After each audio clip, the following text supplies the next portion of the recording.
어머니의 손편지.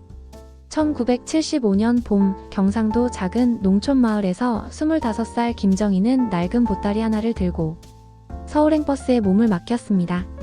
창밖으로 보이는 논밭과 고향집이 점점 멀어져가는 모습을 보며 정희는 가슴 한구석이 아려왔습니다.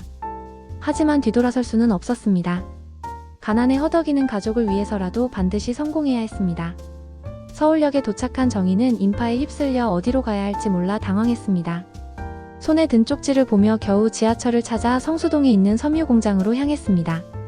고향에서는 상상도 할 수 없었던 높은 건물들과 빠르게 지나가는 자동차들이 정희에게는 다른 세상처럼 느껴졌습니다. 공장 기숙사는 6평 남짓한 방에 8명이 함께 지내는 곳이었습니다. 침대라고 해봐야 2층 침대가 전부였고 개인 공간이라고는 작은 사물함 하나뿐이었습니다. 같은 방 언니들은 모두 시골에서 올라온 처지라 서로 의지하며 지냈지만 처음 며칠은 향수병에 시달렸습니다. 첫 출근날 정희는 새벽 5시에 일어나 공장으로 향했습니다. 재봉틀 앞에 앉아 하루 종일 옷을 만드는 일이었습니다. 처음에는 손가락이 바늘에 찔리기도 하고 실밥이 엉키는 바람에 선배들에게 혼나기도 했습니다. 하지만 정희는 포기하지 않았습니다. 가족들의 얼굴을 떠올리며 하루하루를 버텨냈습니다. 저녁이 되면 다른 공장 여자들과 함께 근처 식당에서 저렴한 백반을 먹었습니다. 고향의 어머니가 해주시던 따뜻한 밥상이 그리웠지만 이마저도 감사한 일이었습니다. 밤에는 기숙사에서 편지를 썼습니다. 어머니, 아버지, 저는 잘 지내고 있어요. 걱정 마세요. 라고 적으면서도 실제로는 매일이 힘들고 외로웠습니다. 한 달이 지나자 정희는 어느 정도 공장 생활에 적응했습니다. 재봉틀 다루는 솜씨도 늘었고 동료들과도 친해졌습니다. 하지만 여전히 밤이 되면 고향이 그리워 눈물을 흘렸습니다. 그래도 가족을 위해서라면 이 정도 고생은 감수할 수 있다고 다짐했습니다. 2달째 되는 날 정희는 첫 월급 봉투를 받았습니다. 월급은 10만 원이었는데 당시로서는 적지 않은 돈이었습니다. 정희는 봉투를 받자마자 은행으로 달려가 9만 원을 고향으로 송금했습니다. 자신에게는 1만 원만 남겨두었습니다. 기숙사비와 식비를 제외하면 용돈이라고 할 것도 없었지만 가족이 먼저였습니다. 그날 저녁 정희는 동료들과 함께 외식을 하자는 제안을 정중히 거절했습니다. 돈이 아까워서였습니다. 대신 기숙사 근처 작은 구멍가게에서 라면 하나를 사서 끓여 먹었습니다. 하지만 그마저도 사치라는 생각이 들어 다음 날부터는 보리밥에 간장만 찍어 먹기 시작했습니다. 며칠 후 고향에서 어머니의 편지가 왔습니다. 정희야, 네가 보내준 돈 덕분에 집안이 많이 나아졌구나. 고마워, 우리 딸아. 몸만 건강하게 지내거라. 편지를 읽으며 정희는 눈물을 흘렸습니다. 가족이 기뻐하는 모습을 상상하니 가슴이 뿌듯했습니다. 하지만 현실은 녹록하지 않았습니다. 매일 12시간씩 일하는 것도 힘들었지만 제대로 된 식사를 하지 못해 몸이 점점 약해져 갔습니다. 어떤 날은 어지러워서 재봉틀 앞에서 비틀거리기도 했습니다. 그래도 정희는 참았습니다. 이 정도 고생은 아무것도 아니라고 스스로를 달랬습니다. 주말이면 다른 여공들은 시내로 나가 쇼핑을 하거나 영화를 보며 스트레스를 풀었습니다. 하지만 정희는 기숙사에 남아 빨래를 하거나 바느질을 했습니다. 돈을 쓰는 것이 아까웠고 무엇보다 가족에게 보낼 돈을 조금이라도 더 모으고 싶었습니다. 어느 일요일 오후 정희는 혼자 한강을 바라보며 앉아 있었습니다. 고향의 시냇물이 그리워서였습니다. 그때 정희는 마음속으로 다짐했습니다. 가족을 위해서라면 내 삶을 희생해도 괜찮아. 나 하나 고생하면 식구들이 편해질 수 있다면 기꺼이 견디겠어. 그 다짐은 정희의 인생을 관통하는 철학이 되었습니다. 5년이 흘러 정희는 30이 되었습니다. 공장에서 성실하게 일한 덕분에 반장까지 승진했고 월급도 많이 올랐습니다. 그 사이에 고향 집안 형편도 많이 나아졌습니다. 동생들은 정희가 보내준 돈으로 학교를 졸업할 수 있었고 부모님도 건강하게 지내고 계셨습니다. 그해 봄 정희는 같은 공장에서 일하는 이철수와 결혼했습니다. 철수는 정희보다 2살 위로 성실하고 착한 사람이었습니다. 두 사람은 공장 근처에 작은 전셋집을 얻어 신혼살림을 차렸습니다. 크지 않은 집이었지만 정희에게는 꿈에 그리던 보금자리였습니다. 결혼 후 정희는 임신을 했습니다. 첫째 아들 민수가 태어났을 때의 기쁨은 이루 말할 수 없었습니다. 정희는 아이를 품에 안고 이 아이만큼은 나처럼 고생시키지 않겠다고 다짐했습니다.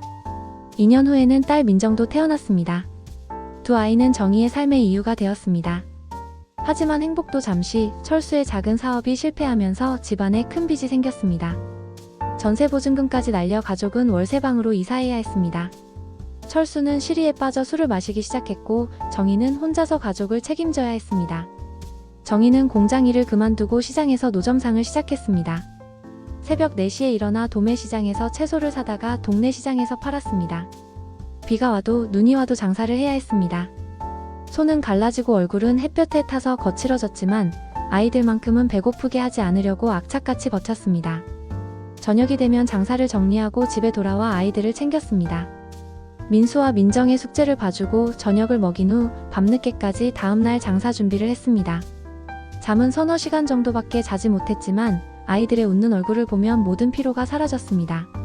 주변 사람들은 정희에게 너무 무리하지 말라고 조언했지만 정희에게는 선택의 여지가 없었습니다. 아이들이 다른 친구들보다 부족함을 느끼지 않게 해주고 싶었습니다. 그래서 허리가 굽고 무릎이 아파도 참았습니다. 어머니의 사랑은 그런 것이었습니다. 세월이 흘러 민수와 민정은 대학생이 되었습니다. 정희의 끝없는 뒷바라지 덕분에 두 아이 모두 공부를 잘해서 좋은 대학에 입학할 수 있었습니다. 정희는 아이들이 성공하는 모습을 보며 그간의 고생이 보상받는 기분이었습니다. 시장에서 장사하느라 굽은 허리도 갈라진 손도 모두 의미가 있었다고 생각했습니다. 민수는 경영학과에, 민정은 교육학과에 다녔습니다. 대학 등록금은 만만치 않았지만 정희는 대출을 받아서라도 아이들을 뒷바라지했습니다. 공부할 때는 돈 걱정 말고 열심히 해라며 아이들을 격려했습니다. 자신은 라면으로 끼니를 때우면서도 아이들에게는 용돈을 넉넉히 주었습니다. 대학을 졸업한 민수는 대기업에 취직했고 민정은 교사가 되었습니다. 정희는 정말 자랑스러웠습니다. 가난한 시장 상인의 자식들이 이렇게 훌륭하게 성장한 것이 기적 같았습니다. 취직 축하 자리에서 정희는 눈물을 흘리며 말했습니다. 엄마는 너희들이 잘 되는 게 제일 큰 소원이었어. 하지만 아이들이 성공할수록 정희와의 거리는 멀어져 갔습니다.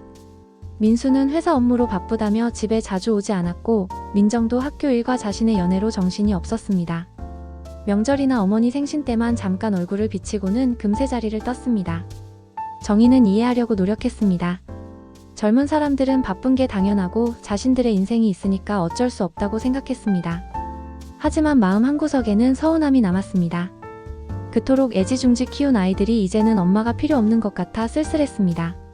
전화를 해도 엄마 바빠서 나중에 통화할게 라는 말만 돌아왔습니다. 가끔 안부를 물어도 응, 잘 지내라는 짧은 대답뿐이었습니다.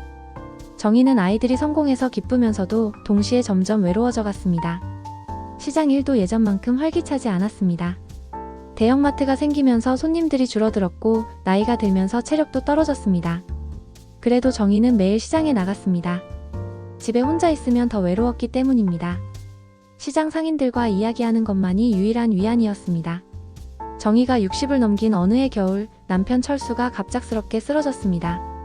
평소 술을 많이 마셔서 간이 나빠진 상태였는데 간경화가 급속히 진행되어 병원에서 시간이 얼마 남지 않았다는 통보를 받았습니다. 정희는 하늘이 무너지는 것 같았습니다. 아이들에게 연락하자 민수와 민정이 급히 병원으로 달려왔습니다. 하지만 이미 철수의 의식은 흐릿했고 며칠 후 조용히 숨을 거두었습니다. 장례식에는 많은 사람들이 와서 조의를 표했지만 정희는 막막함을 느꼈습니다.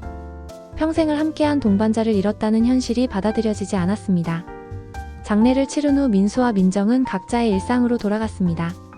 엄마 슬프겠지만 건강 챙기시고 뭔가 필요하면 연락해 정도의 말만 남기고 떠났습니다.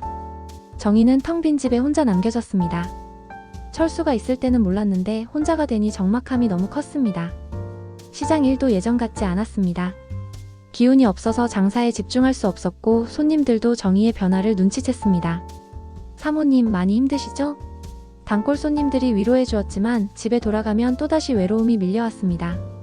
저녁 시간이 가장 힘들었습니다. 평소 같으면 철수와 함께 저녁을 먹고 TV를 보며 담소를 나누는 시간이었는데 이제는 혼자 덩그러니 앉아 있어야 했습니다. 밥도 혼자 먹으니 맛이 없었고 TV 소리도 시끄럽게만 느껴졌습니다. 밤이 되면 더욱 견디기 어려웠습니다.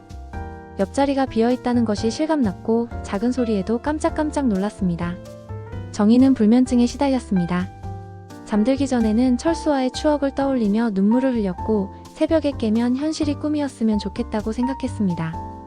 아이들에게 전화를 해보고 싶었지만 바쁜 아이들에게 부담을 주고 싶지 않아서 참았습니다. 대신 혼자 중얼거렸습니다. 철수야, 너 없으니까 정말 외로워.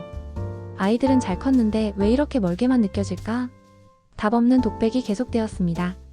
정희는 점점 우울해져 갔습니다. 웃음을 잃어버렸고 무엇을 해도 재미가 없었습니다. 삶의 의미를 찾을 수 없었습니다. 그저 하루하루를 버텨나가는 것만이 전부였습니다. 남편이 세상을 떠나고 1년이 지난 어느 날 정희에게 뜻밖의 소식이 전해졌습니다. 고향 동창회에서 연락이 온 것입니다. 정희야, 너 기억하니?